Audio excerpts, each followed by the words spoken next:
All right. Well, thanks everybody for showing up for this nice quick change of venues. Dale McDonald had a really nice thin mint fly that he was going to tie for us tonight. We'll get to that later in the year, obviously, because he's got all the packages made up, and it's a killer fly for the Illinois trout season. So you're going to want to see that one soon. But tonight, I'm going to tie up a different fly that I like for the Illinois trout and throughout the whole driftless area. The last couple of years, it's been a real producer for me. It's one of the flies that you all hear about, you all know of it, but you all forget about it. I know I did for years. But I revived my interest in it a couple of years ago, and it is the Hare's Ear Nymph. So had two things going for it. It's a really straightforward, simple tie, and it is incredibly effective. It doesn't try to mimic any one type of aquatic nymph, but it kind of mimics a bunch. So it's more of an underwater searching pattern. It can look like mayflies, mostly stoneflies occasionally. You can even use it where caddis are around. It's not too dissimilar from things like the brush hog or the pink squirrel without the pink, but it really works for me. A couple of years ago, I was out at the Apple River for the Illinois trout season, and I tied one of these on first thing just to see what I could find. And first fish I caught out of there felt a little small, and the rod tip was just hyperactive. And when I got it up, I could see a small flash, but it wasn't a trout. It was a crappie that I didn't even know was in the river. Second fish, oh yeah, that one put on a good tug. And when I saw it, it was a greenish, and I'm like, that's not a trout either. So pulled in a smallmouth, about 10 inches long. Caught my trout, then I caught some creek chub, and then I caught a river red horse, all on the same Hare's Ear Nymph. So got 5 species in one day without changing a fly, and it was pretty fun. So why is it called a Hare's Ear Nymph? Well, hope I don't scare anybody. Those are hare's ears. So this is a hair mask. And I'll tell you, if you're going to buy a hare's mask, they should be flat instead of folded up, because it gives you more access to work the fur on it. And you want the ears to be nice and laid out like this. For the hare's ear, you're going to make dubbing from the rabbit ears, and inside the white part, I don't know if you can see it on here, if I can get in, but inside the white part, those are pretty long guard hairs in there.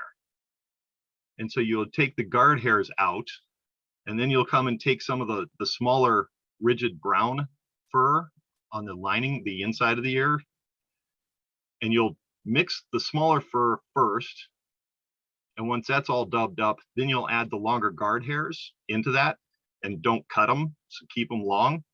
And that becomes your hare's ear dubbing, which is the main constituent of the hare's ear nymph. Also on the mask, the original one, the old style, the forehead fur right in here is kind of long and stiff, and they use that for the tail for the original design. Now, there's a lot of other dubbing around here, but it's way too soft to be stiff enough for what we're doing tonight. So the rest of the mask dubbing is usually used for something else. But you can pick these up for $6 or $7. Now, making your own dubbing out of this, there's some great videos online. It is actually a lot of work. You can make exactly what you want, but it's a little work there. Easier way to do it. Can you read that? Oh, there it is. So Hareline has their Hare's Ear Plus dubbing. It's a little bright. This is their new logo, I guess. There it is. Here's the old logo. And just for reference, this little bag, you can see how little there is left in there compared to the full bag. I've already tied 100 flies out of the bag here, this hand. So this stuff goes a long way. So if you don't want to make your own, the Hare's Ear hairline dubbing is a great substitute. Yeah, so that's why it's called a hare's ear. And like I said, the original version used just the hare's ear for the tail and the dubbing, used a little piece of gold wire and a piece of pheasant tail or turkey for the wing casing cover. Today, of course, you can do it a million different ways. So let me switch over real quick and I'll describe what we're doing.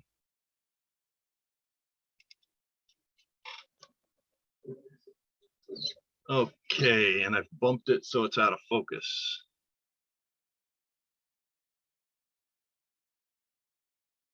That looks pretty good. So here is a typical hare's ear nymph that you'd find in any fly shop, and you'll see all sorts of tutorials on them. You've got the pheasant tail up the back.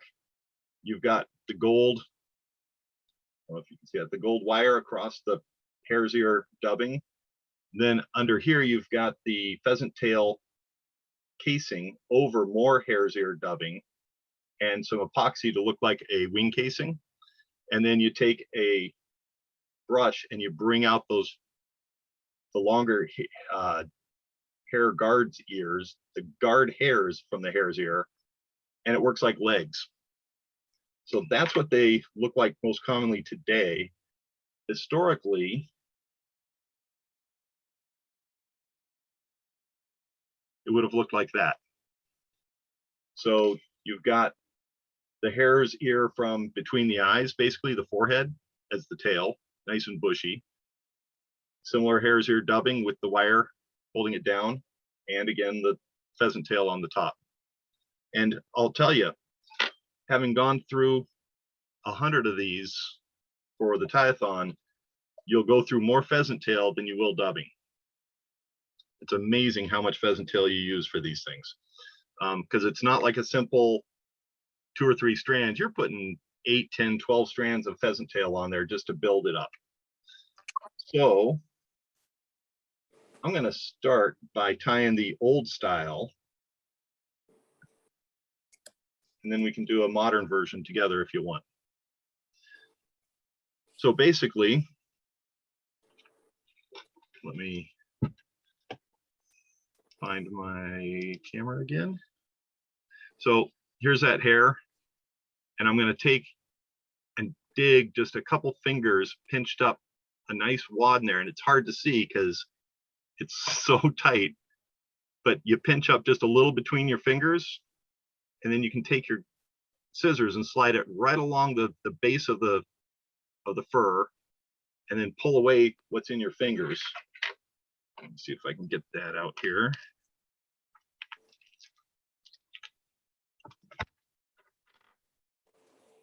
Okay, so I just cut off the base, and if I switch fingers, you can see I've got a whole bunch wadded up in my hand there, and there's going to be a ton of fluff. Do not try to stack this. It will not work. I've tried. But you can just slowly move some of the fluff out, and it'll thin up a little bit.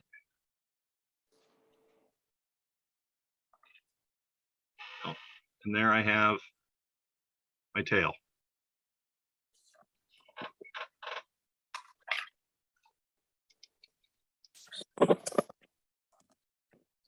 So back over to the fly. You'll notice this does not have the bead on it because beads and the wires weren't that common. This fly originates from the early 1800s, probably around 1830. There's a whole lot of unknowns about it as to who tied it and when and where. But it was really tied back when all they had was simple animal furs and feathers. So I'm going to put that on so the tail hangs just slightly off the back. Switch fingers, and I'm going to do a quick little pinch wrap. And I'll tell you, this fur is actually pretty slippery. So bring it off to the end there, and I'll clean some of that front fur off. And you can see that that tiny little fur from that mask makes a pretty long tail on there. I was actually really surprised. I didn't think I could get enough length to make a good tail, but it actually works really well.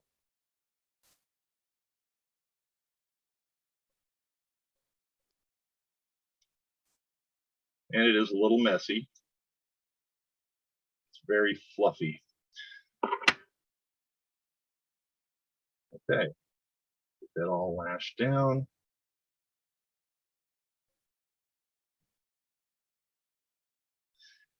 Now we need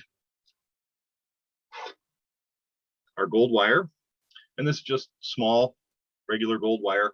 On larger ones, and this can be tied up pretty large. I've seen people tie it up to a size 8. I'm tying on a size 14. Any kind of wet nymph hook works. But up in a size 8, people will use like gold flash or gold oval tinsel, just to make it a little more colorful. Now for the wire, I'm going to place it on my side. And I'll explain that a little bit here. I'm just going to bring it down my side and tie it all the way back to the tail. Now, my bobbin is going over the top away from me and under the bottom towards me. So when I dub, it'll be going the same direction. So when I wrap my wire, I'm going to go the opposite direction. Instead of away from me over the top, I'm going to go away from me underneath and come up the far side. And if I start it on my side of the hook, I'm less likely to disturb the tail as I do that first wrap. So this is a good way to counter wrap the dubbing to hold it on tighter, a little more support for it. If I wanted to go the other direction, the same way my thread was going, which like on a woolly bugger or a stimulator, if you've got the hackle spinning the opposite direction of your thread, you could do the wire the same direction of your thread to take the hackle and trap it. And you'd want to start the wire on the other side of the hook, the far side from you. And then always go under, right? Does that make sense? I'll just assume you all said yes.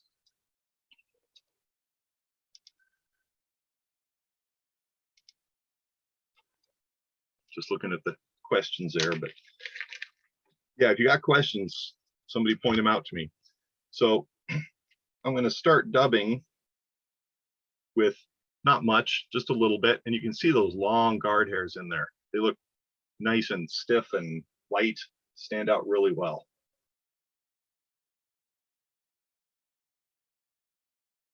So I'm going to start right at the back.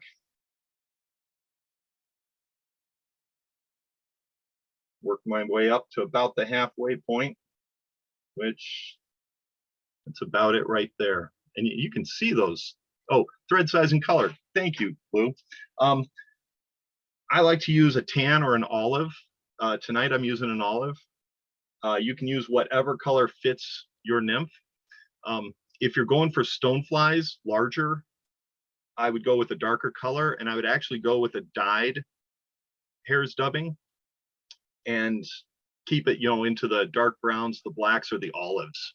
If you're going to go smaller, the browns and the tans like this seem to get a little more attention. But this is 8/0 Benici thread, one of my new favorites. So I've got the dubbing up halfway, and I'm going to take the gold wire and I'm going to counter wrap it, starting at the back, of course, and put 4 or 5 turns on. And this compresses that back section of the abdomen and holds it down nicely. And then I can wrap it. I'm going to take away that dubbing, but I can break my thread.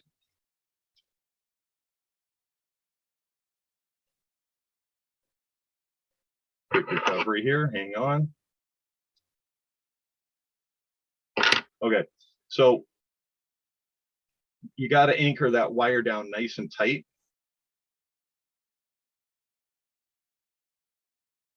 And there we are. Now to get rid of the wire, you just helicopter it off. So I've got 3 or 4 wraps on there. And the way I like to helicopter it is, if you think of it as like an old Model T or a old tractor hand crank.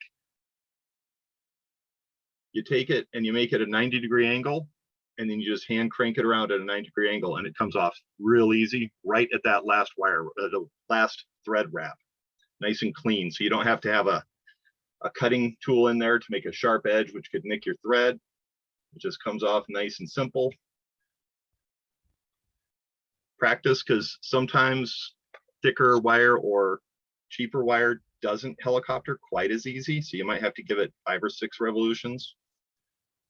Okay, now let's make a wing casing, and I'm going to take my pheasant tail, and I'm going to take a fair number because I want it to be, you know, a decent amount of dark surface on there. So, you know, there's what, 10. So I'm just going to pull those guys off.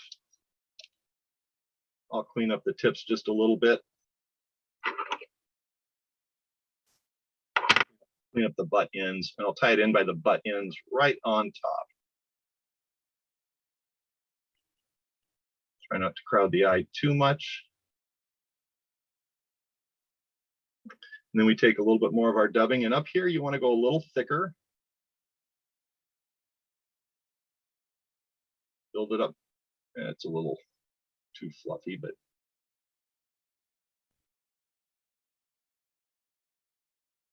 I could use a little wax. And then we'll bring it over and tie it off right behind the eye. There we go, got them all.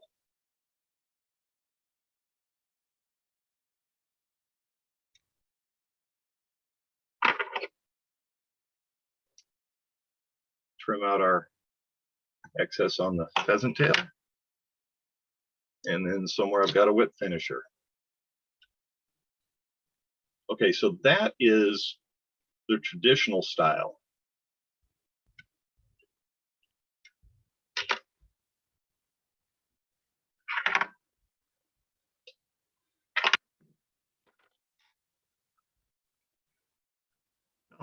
One of your first flies, Fred, do you still use it?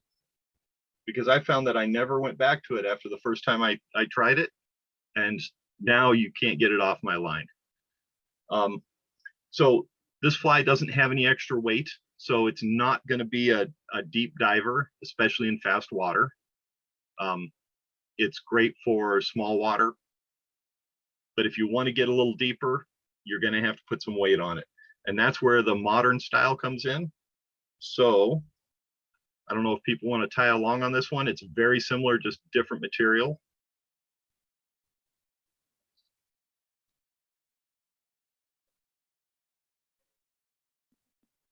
So there is our size 14 with a 7/64 bead on it. And I actually like to add a little bit of non-lead wire.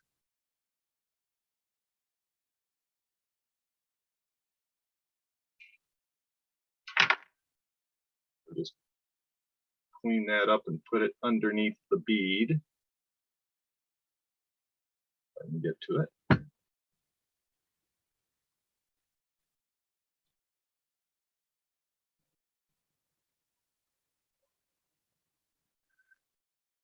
If you have a hard time wrapping the last bit of the wire around, a lot of people put a tiny bit of super glue under it, shove it up into the bead head, and it'll stay there.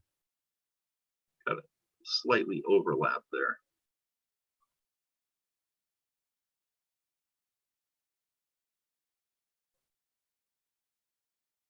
There we go. Get that all parked up front. And now I like to start my thread right behind the lead, and that lead's going to help build up that front thorax. A little less dubbing on it.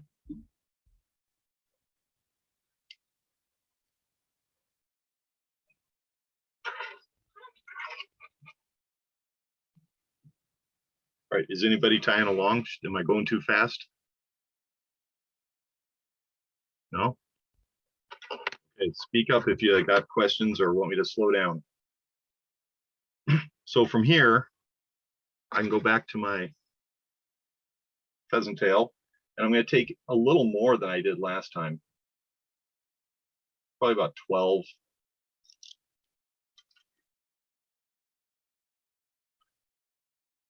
And in this case, keep the tips all nicely aligned. And I'm going to put them so they overhang about a hook gap behind the fly. That looks a little long. It's a pretty small hook gap. And then I'll do a pinch wrap here to hold them down.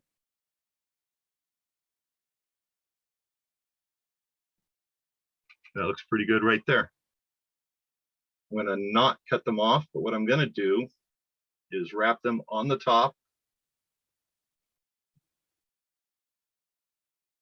Oh, how did I catch one up there? Oh. And I want to go just to the halfway point.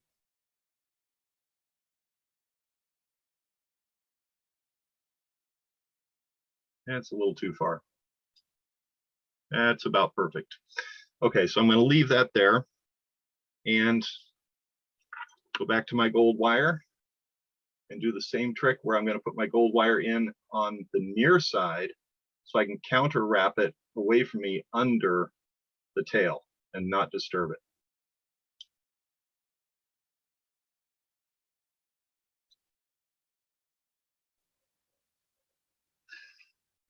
And now we're ready to put dubbing back on, just like before. So this version is actually my favorite of them, and I think it's a lot more durable.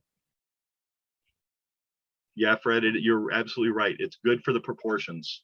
A lot of people tend to make the tail too long. I know my tail is still probably just a little long, but you'll notice this is in the middle right now, but when you see it done, it's only going to be about a third of the fly because you're going to pressure it up with the dubbing.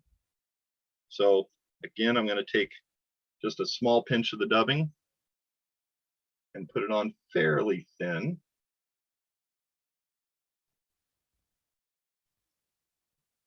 Work it back to the tail.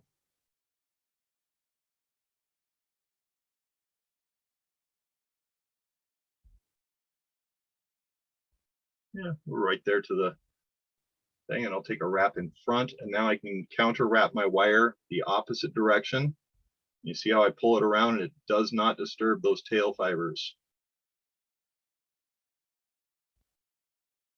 And maybe a fifth right there. Put the wire in front of the pheasant tail, and then I'll go back to lashing it down with a few good tight turns. And I'll do that same trick, helicoptering it off, get it to a nice 90-degree angle, and it comes right off nice and clean right on the last thread wrap. So now we build the front of the fly just like we did before. So we're going to take, those guard hairs look just awesome. They're going to be so leggy in the water. And I'll put it on a little thicker than I had in the back.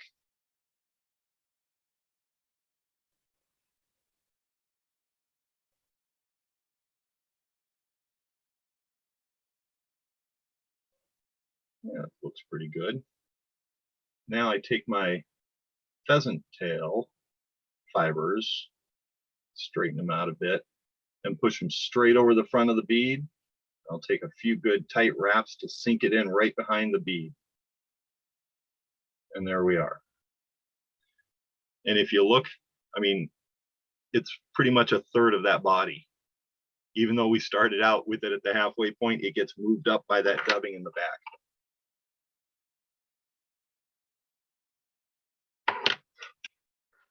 Then we'll do another whip finish here. Get some of the longer hairs out of the way.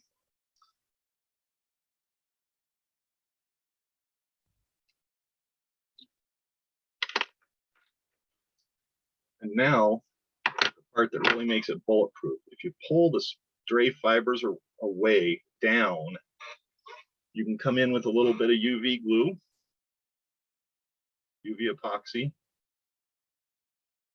and hit the top edge of the bead and just put a nice little pile right on top there. You don't have to let it sit long, but it'll spread out a little bit, but you want to get it nice and epoxied down hard to that bead head. And you could even drag it to the back of the pheasant tail wing case if you want. But hit it with your UV torch.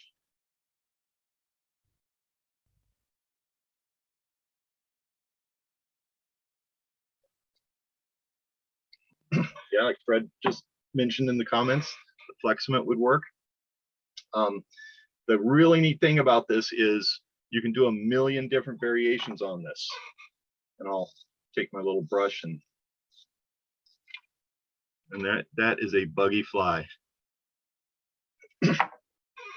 But people will add pheasant tail legs off the front right behind the bead, similar to a pheasant tail nymph. People will add rubber legs to it to give it a little more action. Personally, I think this has enough action as it is.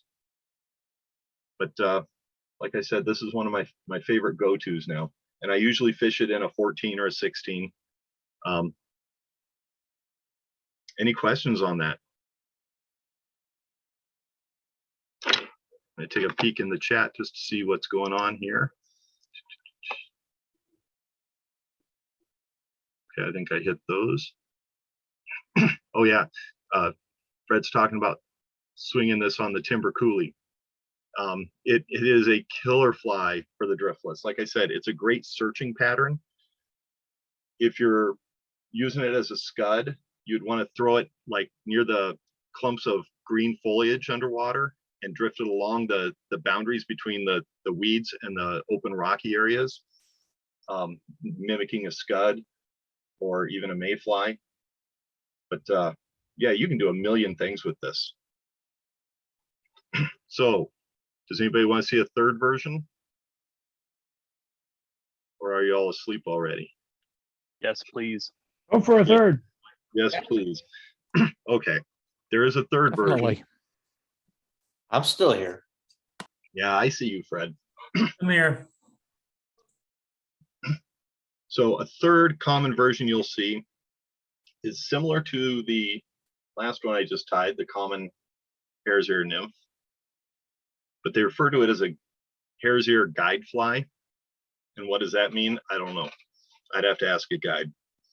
But again, I'm going to put down just a little bit of lead, non-lead. Get 5 or 6 wraps under there.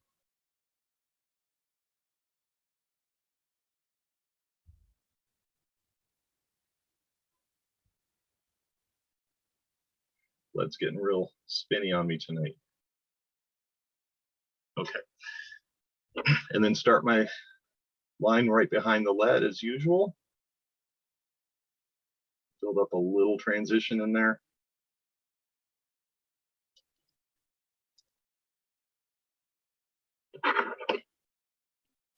This one goes a little faster. For the tail, again, I'm going to use the pheasant tail. You can use hackle if you want. Like I said, turkey is common. You can use the hare's mask again for this one, because this one you're not going to take the pheasant tail up through the body and build the wing with it.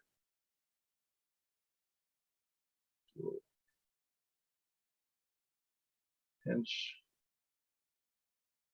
Looks about right.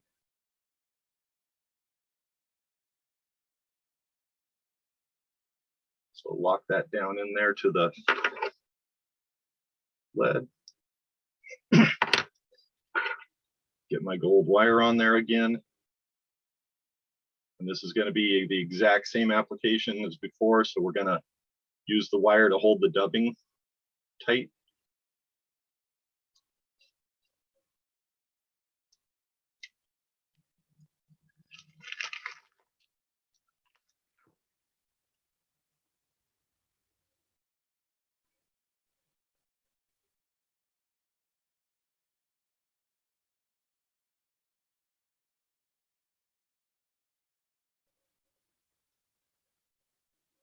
Here we're going to dub up about 2/3 of the body. So about there. And then we can bring our wire around.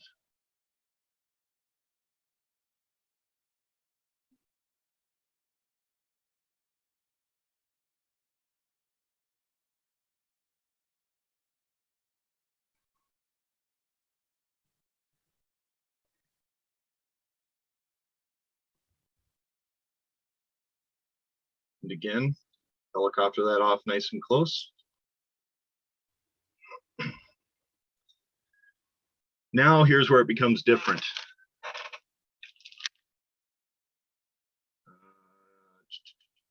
There you go, peacock curl.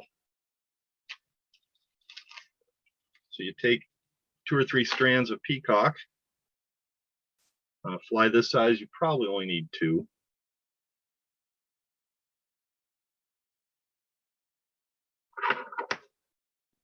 Clean the ends off.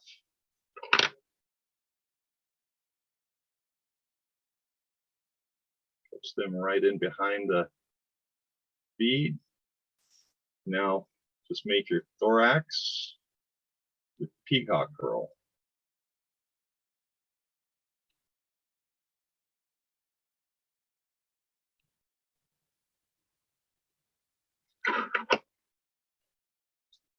Now that looks pretty fishable as it is, but it's not leggy enough for some people. So what they'll do for the guide fly is take a little piece of mallard flank, comb it back, keep a little bit, oh, I damaged that one. Let's see, got another one here. There we go. A little fragile. So expose a little bit of the tip, tie that in. And I probably should have hackle pliers for this, but bring it around, and I just broke it. Let me find another.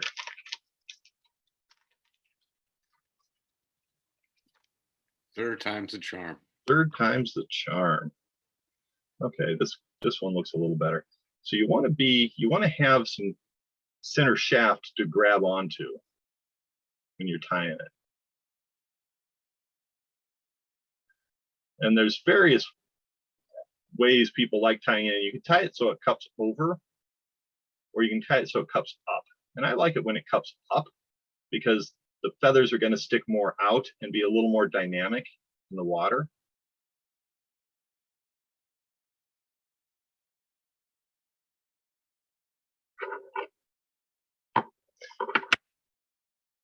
Somewhere I've got a hackle plier.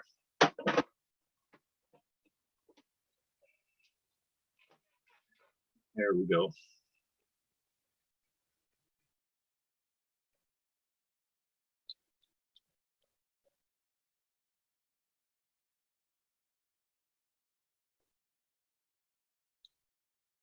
And one turn is really all you need.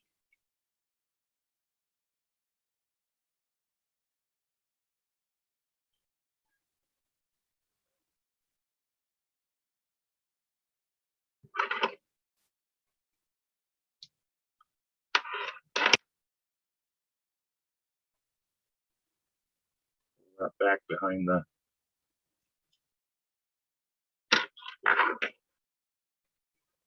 clean that up a little bit, hopefully without cutting my thread again.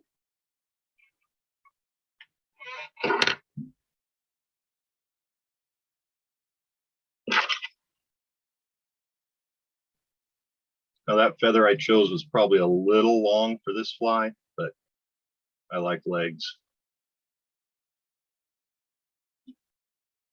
Come on.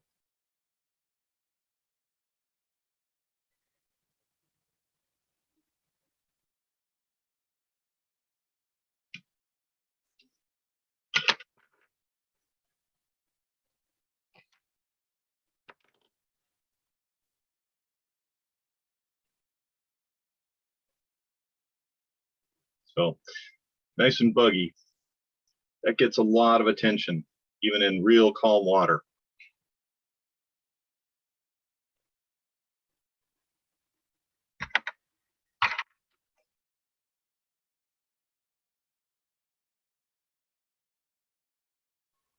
So basically, when I've got these out on the water, I'm just doing a dead drift with them and trying to keep, slack off the line so I'm ready to set the hook. But yeah, I have different weights with the bead and the lead on there, so you can fish different speed waters and it'll sink at different rates and get into the deeper pockets where you need to, or stay shallow and just bounce along. These are very, very versatile flies. I think last time me and Kyle were out at the Apple River, every fish we caught was on either a gold-ribbed hare's ear nymph or a woolly bugger or a similar streamer, a leech style pattern. Yeah, so does anybody have any questions on that, or the hare's ear in general, or materials?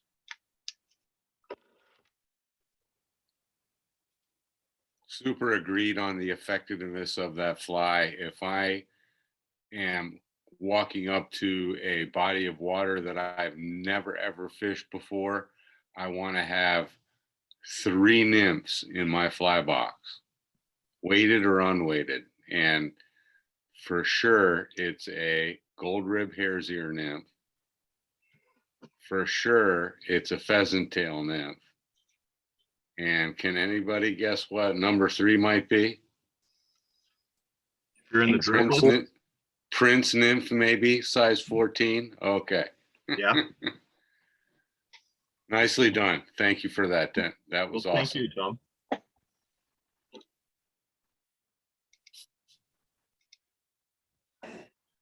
So does anybody have any other questions or discussions on this? It's a fun fly. It's so easy to tie. Like I mentioned, Mark, next time I see you, here's 100 of them. There you go. Nicely done. Dang. Make it rain, Denton. Not for Mark directly. Have you tied these on a jig style hook yet?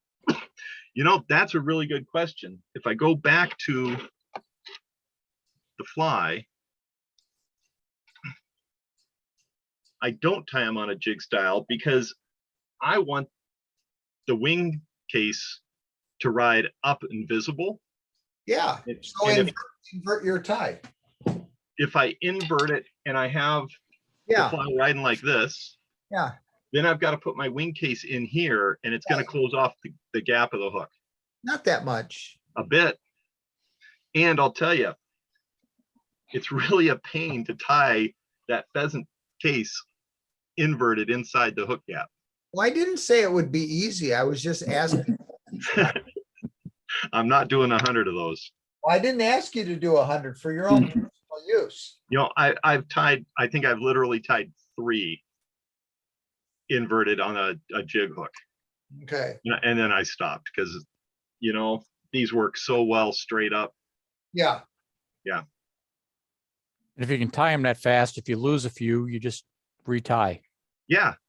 Right. Exactly. Break them off and tie another one on. Yeah. Exactly. Very good. Anyway, I hope you guys give them a try. I now am a believer. I don't know why I hadn't fished them for a long time, but they just never came back on my radar. But Say, now do you it's, use different color beads, not or really. like a hot spot or anything? No, I keep thinking about that. I'm kind of a stick in the mud traditionalist. When I find that it works like this, I stick with it. Obviously this is not too far off the pink squirrel. Yeah, it's So- very similar. Yeah. or the brush hog. And both of those, you can, know what you could do, Loon and Solaz now makes. the colored epoxy. Yeah. Yep. And maybe what you could do is just buy some pink and you're good to go. You could buy some pink epoxy. That is absolutely true. But Or use a pink bead. Or a pink wire. Well, you're supposed to use a red wire if you want to be serious about it. Yeah, especially in the driftless. Yeah. If it doesn't have a red wire, you're just not serious enough. That's right.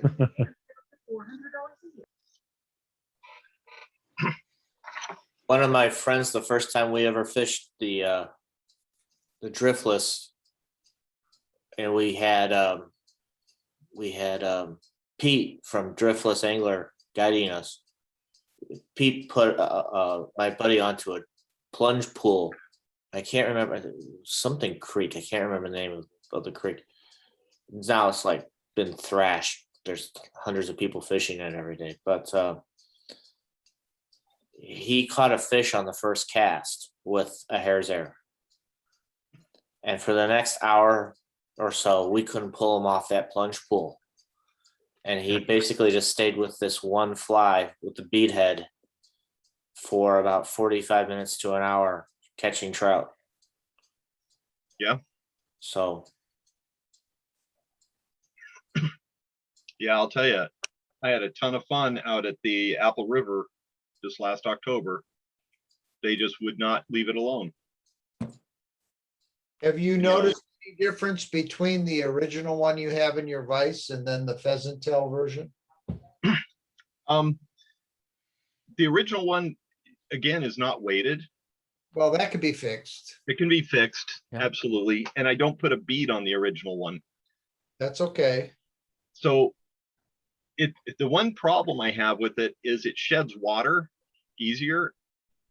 So it doesn't have it preloaded to sink as fast. So you got to re-saturate it every time. So it does take a while to break down through the top, 6 inches of the water. So you're saying the tail's an encumberment. The fluffy The tail, rabbit tail, yep, just a the bit. body's the same as the rest of them. Yeah. Yep. I didn't But know that. The fluffy tail, it dries out a little much on your cast. You shed the water, and then it has to reload the water before it'll break down and drop, 6 or so inches. So that hair does not absorb water. No. Have you ever seen a soaking wet rabbit? They're pretty pathetic looking. They're not like sheep. Sheep still look fluffy. Yeah. No, there's not a lot of water repellent on a rabbit. They get pretty wet. Okay. Yeah. Cool. So Denton, have you mixed your own dubbing? I have. Do you do it by hand or? I will take that. That's a good question. I will take the little stuff from the edges, this tan. I'll take that and I'll put it in a coffee grinder that don't tell my wife I used. No, I've got an old spare coffee grinder. I'll put the light small fur in that and mix it nicely, and it'll break down a little bit.